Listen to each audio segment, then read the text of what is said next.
मागील भागात आपण बघितलं होतं ग्रेट वॉल ऑफ चायना म्हणजे चीनची भिंत बांधल्यामुळे या युची साम्राज्याला चीनवर आक्रमण करणं आता शक्य नव्हतं. यामुळे या युची साम्राज्याने यांच्या पश्चिमेकडील राज्यांवर आक्रमण करण्यास सुरुवात केली आणि परिणामतः बॅक्ट्रियन साम्राज्याने सुद्धा भारताच्या वायव्य भागात घुसखोरी केली. बॅक्ट्रियन साम्राज्याने पुढे जाऊन भारतातील बराच प्रदेश आपल्या ताब्यात घेतला.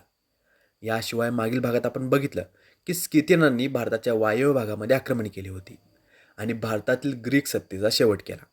बघता बघता यांनी भारताचा एक मोठा भूभाग आपल्या ताब्यामध्ये घेतला. या स्किथियन लोकांना भारतीयांनी शक म्हटलं. भारतामध्ये यांची 5 प्रमुख ठिकाणे होती. पण इसवी सन पूर्व पहिल्या शतकाच्या शेवटी भारतामध्ये इराणी आक्रमणे सुरू झाली.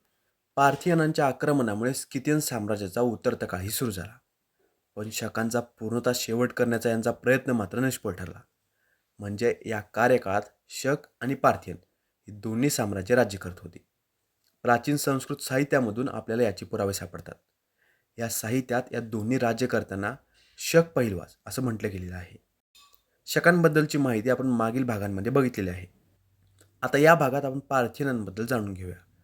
पार्थियन जेव्हा भारतात आले तेव्हा भारतीयांनी यांना इंडो पार्थियन म्हटलं. पार्थियन सम्राटांमध्ये गोंडो फर्निस हा सर्वात प्रभावी सम्राट होता.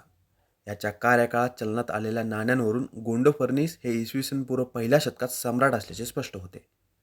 सेंट थॉमस हे ख्रिश्चन मिशनरी होते. यांनी गोंडो फर्निस यांच्या दरबारात हजेरी लावली होती. यानंतर सेंट थॉमस हे गोंडो फर्निस यांच्या भेटीनंतर केरळमधल्या मैलापूर गावात पोहोचले. अशा आशयाचा लेख उत्तर ख्रिस्त साहित्यामध्ये सापडतो. पार्थियन साम्राज्याबद्दलची माहिती मिळवण्याचे खूप कमी सोर्सेस आहेत. यामुळे यांच्याबद्दल इतकीच माहिती आपल्यापर्यंत पोहोचते. आता युची साम्राज्याबद्दल बोलूया. आशियाच्या उत्तर मध्य भागातील स्टेपी भागात आणि चायनाच्या शेजारी या युची साम्राज्याचे भौगोलिक स्थान पाहायला मिळते.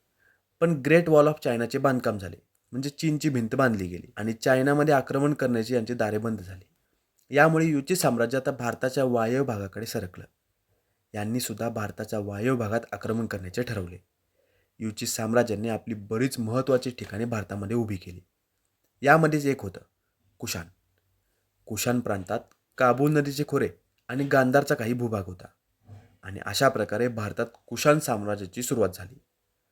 काजूला कॅटफायसेस यांनी या प्रांताची निर्मिती केली होती. काबूल नदीला मिळवल्यानंतर यांनी काही नाणी चलनात आणली. या नाण्यांवर यांनी स्वतःचे नाव कोरले होते आणि यावरूनच आपल्याला यांच्याबद्दलची माहिती प्राप्त होते. यानंतर विमा कॅटफायसेस हे यांचे उत्तराधिकारी म्हणून गादीवर आले. भारतामध्ये कुशाण साम्राज्य प्रचंड वेगाने विस्तारत होतं.